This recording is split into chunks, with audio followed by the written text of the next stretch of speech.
এই চৰকাৰখনে কেৱল মহিলা অথবা ছোৱালীসকলকহে প্ৰাধান্য দিয়ে, আমাৰ ল'ৰাসকলৰ বাবে একো নাই।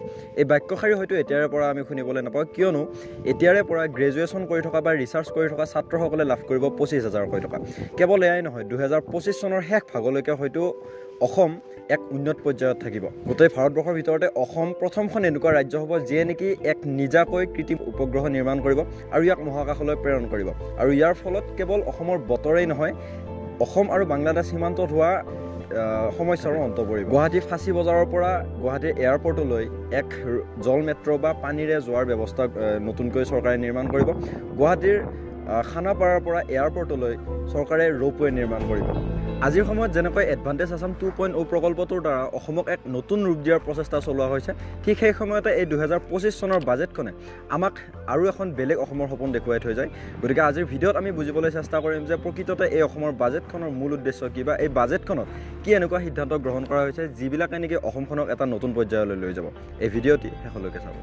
10 মাৰ্চ 2025 চন বিত্তমন্ত্ৰী অজন্তা নেওগে সদনত 2025 চনৰ অসম বাজেটখন দাখিল কৰে। এইবাৰ দেখা গ'ল যে বিগত 10 বছৰত অসমৰ বাজেট এক্সপেণ্ডিচাৰ 250% বাঢ়ি গৈছে। লগতে প্ৰত্যেকজন মানুহৰ ইনকাম বা পাৰ কেপিটা ইনকামো আগৰবাৰতকৈ এইবাৰ বৃদ্ধি পাইছে।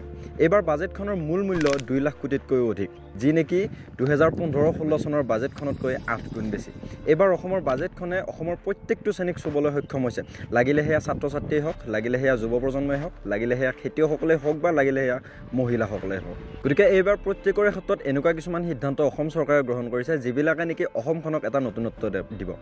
প্ৰত্যেক বছৰে আমি দেখা পাওঁ যে কেনেধৰণে সময়ে সময়ে ভাৰতীয় মহাকাশ গৱেষণা সংস্থা অৰ্থাৎ ইছৰোই তেওঁলোকৰ বিভিন্ন ধৰণৰ প্ৰকল্পসমূহৰ ওপৰত কাম কৰে। গতিকে এইবাৰ দেখা গ'ল যে অসমে ইছৰোৰ সহযোগত নতুনকৈ অসমৰ নিজাকৈ এটা কৃত্ৰিম উপগ্ৰহ নিৰ্মাণ কৰিব আৰু ইয়াক মহাকাশলৈ প্ৰেৰণ কৰিব।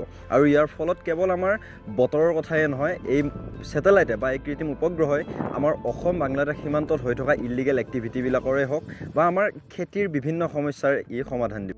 আমি দেখা পাওঁ যে বিগত কেইটামান বছৰত অসমত কেনেধৰণে স্কেমৰ সংখ্যা বাঢ়ি গৈ আছে, লাগিলে সেয়া যেনেকুৱা ধৰণৰ স্কেম নহওক কিয়। গতিকে ইয়াৰ সমাধান হিচাপে অসম চৰকাৰে অসমত গোটেই ভাৰতবৰ্ষৰ ভিতৰতে প্ৰথমটো AI পাৱাৰ্ড এণ্টি ডিফেক্ট বা আৰ্টিফিচিয়েল ইণ্টেলিজেঞ্চ ভিত্তিত চাইবাৰ নিৰীক্ষণ লেব নিৰ্মাণ কৰিব, যিয়ে নেকি গোটেই এই স্কেমৰ পদ্ধতিটো চিনাক্তকৰণ কৰাত সহায় কৰিব। গুৱাহাটী জামৰ কথা হয়তো আপোনালোকক মই বেলেগকৈ কোৱাৰ দৰকাৰ নাই, কেতিয়াবা হয়তো এই জামৰ কাৰণে আমি ঘণ্টাজুৰি ৰখিবলগীয়া হয়।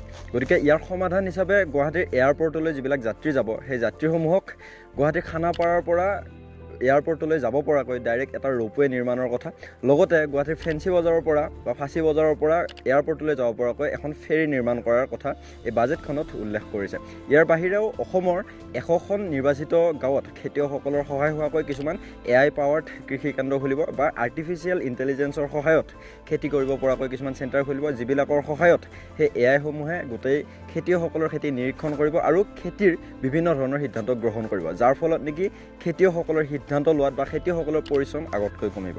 2020 চনত প্ৰথমবাৰৰ বাবে অসম চৰকাৰে এই অৰুণোদয় আঁচনিখন আৰম্ভ কৰিছিল আৰু ইয়াৰ ফলত মহিলাসকলৰ মাজত বিশেষকৈ বহুতো প্ৰভাৱ পৰিছিল। আৰু আমি দেখা পাইছিলোঁ যে প্ৰথম অৱস্থাত এই আঁচনিখন মাত্ৰ 18 লাখ মহিলাই লাভ কৰিছিল, কিন্তু ইয়াৰ সংখ্যা 2023 চনত আহি কিনে 24 লাখলৈ বৃদ্ধি পাইছিল।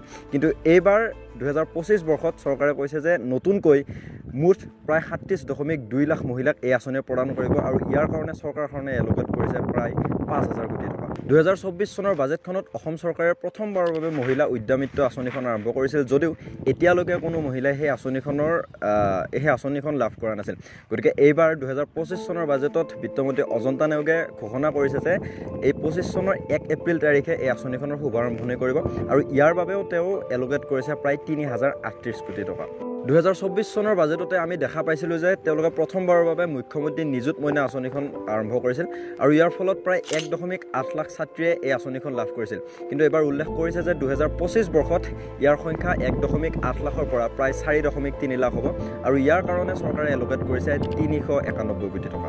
ইয়াৰ বাহিৰেও এই চৰকাৰখনে নতুনকৈ এখন মুখ্যমন্ত্ৰী জীৱন প্ৰেৰণা বুলি আঁচনি এইবাৰ লৈ আহিছে, যিখনৰ যোগেদি ডিগ্ৰী পঢ়ি থকা বা ডিগ্ৰী শেষ কৰা আৰু ৰিচাৰ্চ কৰি থকা ল'ৰাসকলক মাহিলী 2500 টকাকৈ মুঠ 25,000 টকা DBT অৰ্থাৎ ডাইৰেক্ট বেংক ট্ৰান্সফাৰৰ যোগেদি প্ৰদান কৰিব।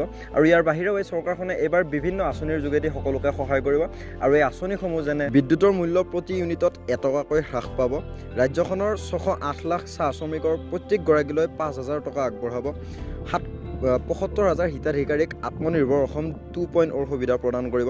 কৃষকসকলক মুখ্যমন্ত্ৰী উৎকৰ্ষ যোজনাৰ অধীনত খেতিত ব্যৱহাৰ হোৱা বিভিন্ন সা সঁজুলি প্ৰদান কৰিব। ইয়াৰ বাহিৰেও অসমত প্ৰায় ৭,৪৮১ টকাৰ আন্তঃগাঁথনি নিৰ্মাণ কৰা হ'ব। গতিকে এয়াই আছিল ২০২৫ চনৰ অসম বাজেটখনৰ থুলমূল আভাস। গোটেই বাজেটখনত অসম চৰকাৰে কি মূল উদ্দেশ্যসমূহত ফ'কাছ কৰিব সেইসমূহে আমি এই ভিডিঅ'টিত ডিছকাছ কৰিলোঁ। গতিকে গোটেই বাজেট ডকুমেণ্টখন যদি আপুনি পঢ়িব ইচ্ছা আছে, আমাৰ ভিডিঅ'ৰ ডেছক্ৰিপশ্যনত লিংক আছে, আপুনি গৈ কিনে পঢ়িব পাৰে। বাকী এই ভিডিঅ'টি চোৱাৰ বাবে ধন্যবাদ।